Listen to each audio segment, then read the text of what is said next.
Assalamu alaikum wa rahmatullahi wa barakatuhu. My name is Marudin Gani, and that's what's the video. Of Allah, then on the day of judgment, you're surprised when you see that in your records it's not actually for the sake of it was not. And the fact that you did not invest enough to understand or unravel the reality of your intention is such a problematic issue. You need to make sure they understand what it means for the sake of Allah. So is this, or you're coming to this halaqah, to this class, the time you're spending, the effort you're putting in, the time you spend reading and researching and going back to the reference and learning and probably memorizing and doing some effort, what is the motivation behind it? What is the why behind it? That's what intention actually means. It means motivation, in simple words. As well, like sometimes people still want to be stuck in certain words. They say, okay, niyya means intention. But with overuse, sometimes we don't realize what words really mean. Intention, niyya, means your motive, your motivation, your desire. What is your desire that pushes you to come to this class? What's your motivation? What is this? That's what niyya is. That's what intention is. The reason you came to this halaqah, to this class. So there's no, there's no politics about it. It's so simple, so straightforward. If you unravel it, understand it, you're in a good position. If you don't, you keep it vague, you're playing a very risky game. The reason we are studying this, this topic is actually today is very important in the light of, first I would say, the rampant differences among the Muslims that have divided the Muslims. The Muslims, unfortunately, today seem to be searching for any difference among them in order to make an issue about it and to sometimes create cults around certain issues and to separate themselves from each other. But understanding, fiqh sometimes is used as an excuse. Fiqh differences. So sometimes you hold on to an opinion, or you take the opinion of a certain scholar, and for you that's the truth and the ultimate truth. Someone else follows another scholar, and that scholar has their own opinion, their own ijtihad that's based on evidence, and for you, your shaykh's opinion is the ultimate truth. And then you start taking stances against that person because they do not follow the opinion that you hold on to. So because of these issues, it's important to understand what fiqh really means. And what is the history of fiqh? Was this the case at the time of the Prophet ﷺ? Was it the time at the Khulafa al-Rashidun or afterwards? How did fiqh evolve and grow into the shape that we know today? Was it always the same? Was it always the same shape, the same kind of structure? Or did it go through different phases and stages until it reached the level we are in? Fiqh as we know it, is it divine? Is it divine in origin? Does it have divine qualities? Or is it a human effort? These are big questions that we need to understand. Sometimes people are unable to tell the difference between an opinion, a fiqhi opinion or a fiqhi matter, okay, and a divine legislation. Some people think they are one and the same. That's it. So if you disagree with them on something, or if you don't take their advice on a matter and you follow the advice of someone else or another scholar, for them you have rejected the hadith. You have rejected the verse from the Quran. So they will come to you with a matter, and I remember like one day, since this happened, and I like to bring examples that happened to me, maybe happened to one of you, or something that we all know about, because we can relate to these matters better. One day I was praying the Jama'ah here, I was leading the prayer. After the Jama'ah, during the Jama'ah, I heard some voice, some people arguing, talking, in the second or third rak'ah. And I thought, who talks in this manner? Like there was a proper conversation taking place and was audible. I could hear it when I was praying. And it's just like said, who would like talk? And it seems like adults, not children. They were talking. Who would talk? And they're right behind the Imam in the second line. So after the salah, I sat down, I was making tasbih. So people were just making up the rak'ahs they missed. A person approaches me and he said, I just came in the middle of the salah, and the first row was almost complete. There was a spot for one person. When I walked in, there was another person with me.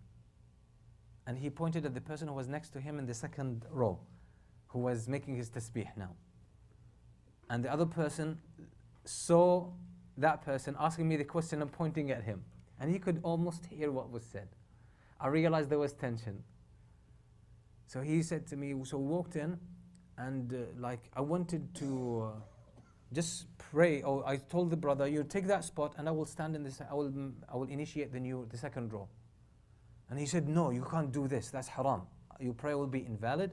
And he saw that's the argument that happened. So they kept arguing for like a few seconds, maybe roughly saying 30 seconds. Then the guy pushed him into or sort of bullied him into standing in this second line and leaving that spot. So he said to me, is that right? I said, okay, brother, you need to calm down. It's not about the situation that happened between you and that brother. There's a general case in fiqh. We can talk about it. So I told him there's a matter of disagreement among the scholars. Okay, there's a matter of disagreement among the scholars. If you come and there's no place in the first row or the second row, and you have to initiate a new row by yourself, can you do this? Is your prayer valid? There's a hadith from the Prophet ﷺ. That's why I told the brothers. There's a hadith from the Prophet ﷺ. لا تصح صلاة الفذ أو الفرد خلف الصف وحده. The salah or the prayer of the one singular person behind the line or the row is invalid. That's the hadith. And this is why this example shows us the importance of studying the history of fiqh. So I told the brother, there's a disagreement among the scholars about the meaning of this hadith. So some scholars say, actually, if you have no other option, the first row, the second row is complete, you have to initiate a new row, you can be by yourself if there's no one else. Some scholars said no, you have to leave that spot and initiate a new line. So he said, what if I come by myself and the first row is full and I have to initiate a new row? What should I do? I said, some scholars say you have to drag someone from the first row and bring them back. That's the most common among people, all right? So that's an opinion there. I can't say it's wrong. But many of the scholars say this is inappropriate because you are sort of interrupting someone's prayer, someone's focus, and you're dragging them. And you are creating a hole or a gap in a complete line. And the Prophet ﷺ prohibited this. The Prophet ﷺ said, "Man wasala saffan, wasalahu Allah." Whoever connects a line, when there's a gap, so he bridges the gap, wasalahu Allah. So Allah will connect him or connect with him. وَمَنْ قَطَعَ صَفًّا قَطَعَهُ اللَّهُ. The Prophet ﷺ said, whoever creates a gap in a row or in a complete line, then Allah will disconnect him. And that's a serious matter. So which hadith should you follow? See? So when I said this, the other guy who was sitting there, now he became more involved. And he said, what difference of the scholars? So I was shocked and I said, brother, sorry, I'm not talking to you. He's asking a question, I'm answering his question. And he was very aggressive in his approach. He said, the Prophet ﷺ said, no one should pray by himself behind the line. Otherwise his prayer is invalid. I said, okay, brother, calm down. This is an issue of disagreement among the scholars. He said, what disagreement when the Prophet ﷺ has made it clear? I said, brother, calm down. I'm not talking to you, I'm talking to this brother. He said, no, answer my question. I said, I don't answer a question when you ask in such a manner. You need to ask politely. And I'll answer. He said, I'm polite. I said, mashallah, if this is polite. I said, brother, I don't want to talk to you at this moment. Please, let me explain. He said, I told you the Prophet said, and you were just saying scholars. Which scholars? You didn't even name scholars.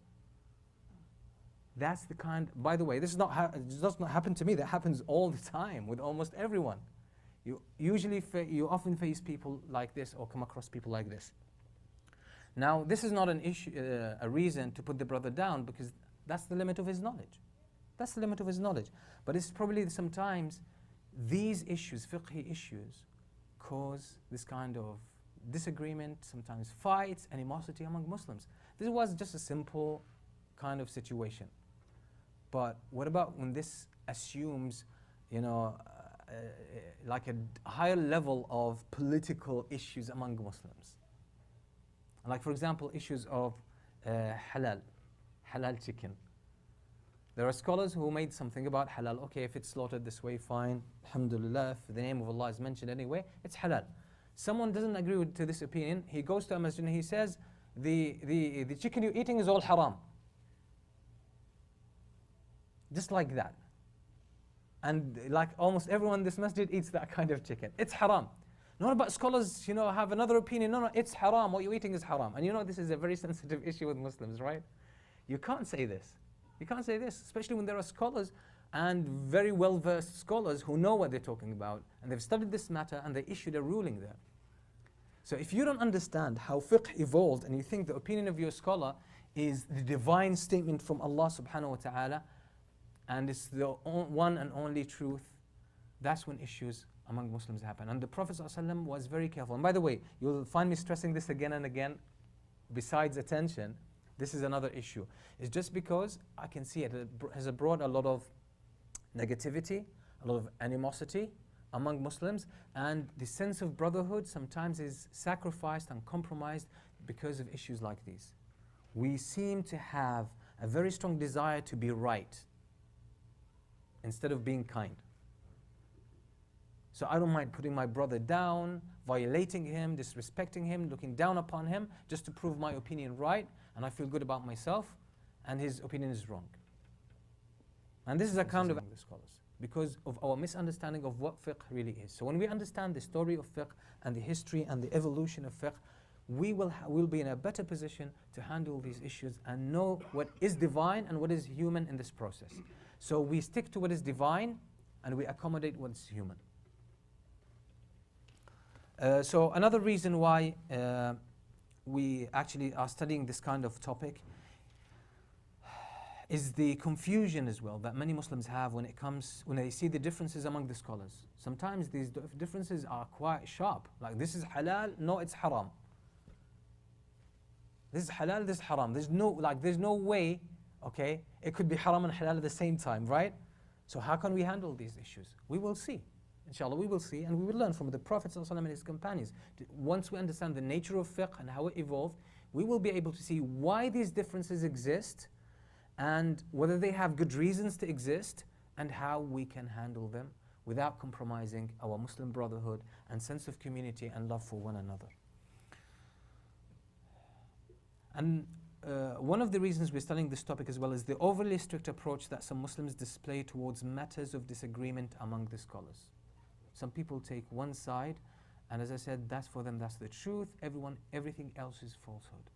And they're quite adamant, and they speak to others quite in a condescending fashion. Another reason is the often newly practicing Muslims, or new Muslims altogether. They face this kind of confusion because once they start learning Islam, Jazakallah khair. Once they start learning Islam, someone tells them that's right, someone tells them no, that's wrong. This is how you do this. No, someone else tells this is how you do that. They thought what Islam was one thing, because that's a quite simplistic approach. Because these people were either born Muslims, but they did not have Islamic education. They did not realize the diversity and the differences among the scholars. And this is something that we have to learn how to live with. And it's actually, to a certain extent, it's a healthy phenomenon. To a certain extent, it's a healthy phenomenon. Or a new Muslim who thought that Muslims were all on one word in everything.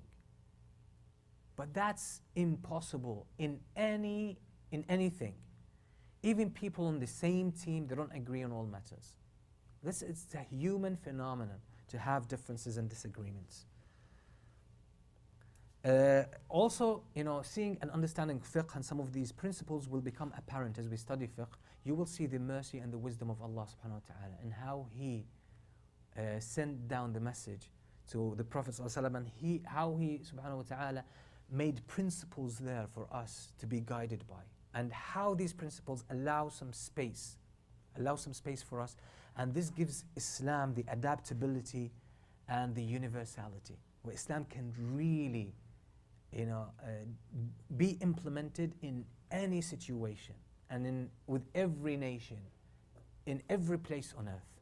This gives Islam its universality and its flexibility and adaptability, yet maintaining its own principles and uniqueness. And also, when we study this topic, some of the hidden aspects of Islam will be shown. And these beautiful aspects and dynamics are the fiqh. There's a beautiful system behind fiqh. Beautiful. Fiqh is very systematic. Very systematic. It's a beautiful science. It's profound, dynamic, and very well organized. Very well organized. And you will see the contributions of our scholars are really great and amazing. How they build this body of knowledge around the texts and around the Islamic principles.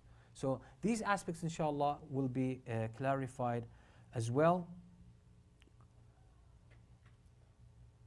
And we will also touch on something like every now and then, which is the two kind of extremes, the conflicting or dichotomous extremes, which is the strict blind following of the madhahib, like taking that's madhab, that's Islam, anything else is not. That kind of, blind following of a madhab is one extreme. The other extreme is a complete disregard of the madhab. A complete disregard of the madhab and the contributions of the Muslim scholars. This is another extreme. Both of them should be avoided. The truth is actually somewhere in the middle, and inshallah we will clarify it. So I want to start with a question. First, who managed to download the book, The Evolution of Fiqh by Abu Amin Bilal Phillips? Put your hands up. By a show of hands, can I see? Okay, so please, those who haven't done that yet, download the book of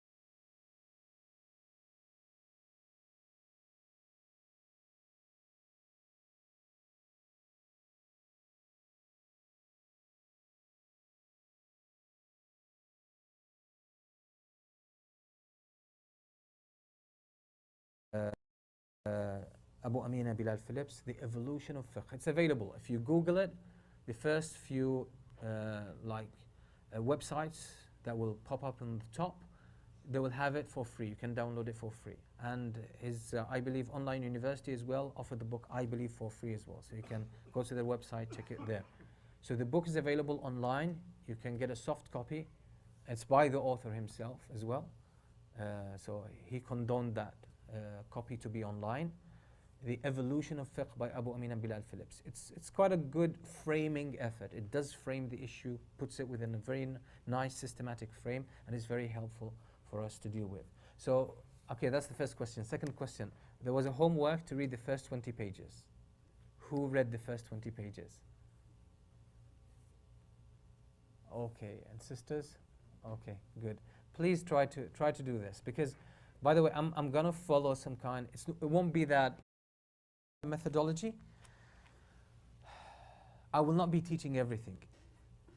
Some of the burden is on you to read, and it's only one textbook. Like, I didn't get you 5, 6 textbooks, and till you go and read and bring a summary, okay, and just make a couple of comments and move on.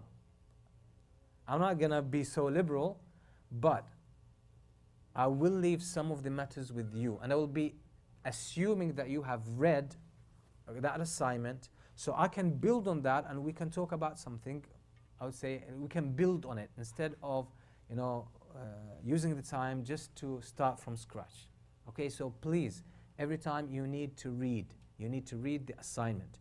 You need to read the assignment. So for next week, the assignment is the same, the first 20 pages, plus you need to finish he talks about the first period or the first phase of fiqh, which is the life of the Prophet ﷺ. So you need to finish until the end of that. And that would be on that copy, page It'll be quite a bit this time.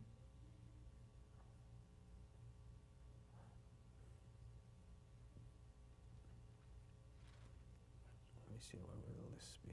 That's quite a bit, guys. Okay.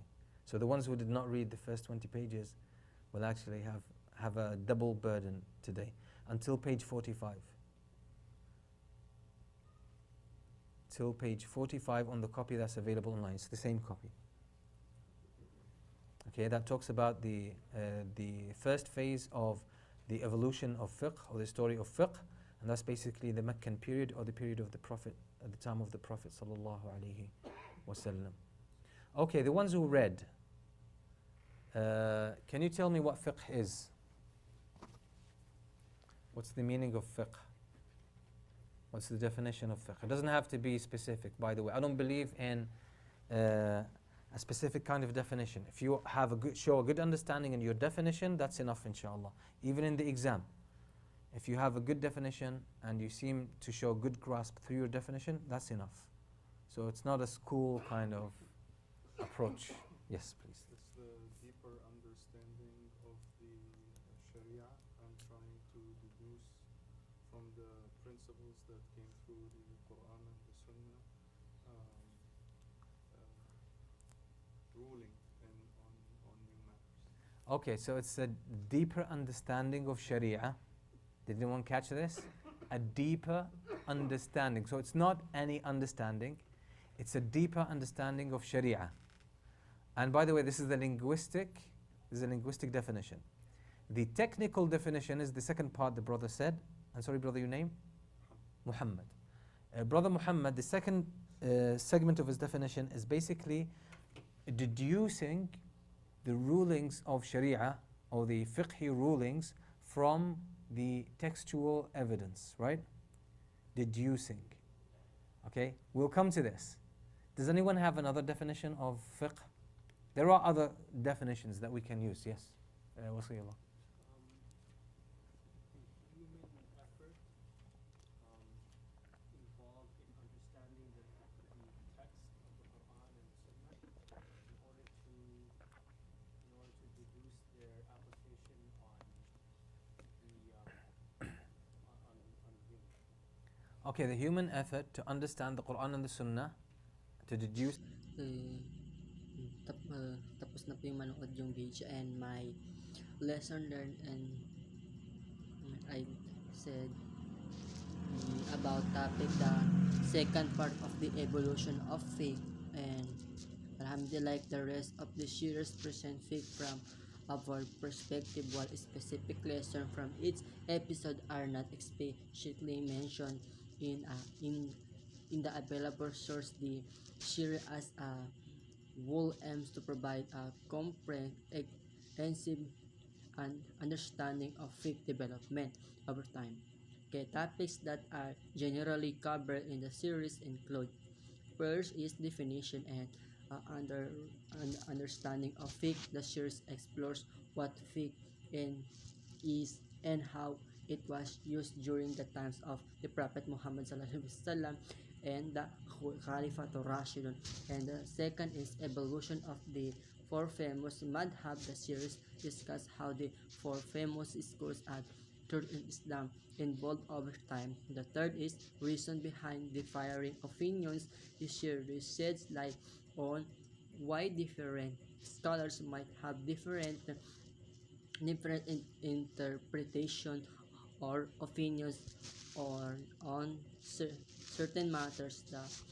The fourth is modern context. The series also explores how fiqh has evolved and is applied in our current time.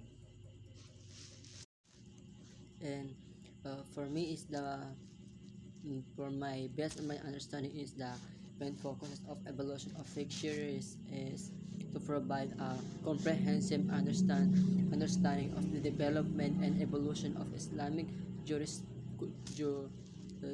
jurisprudence or fiqh over time.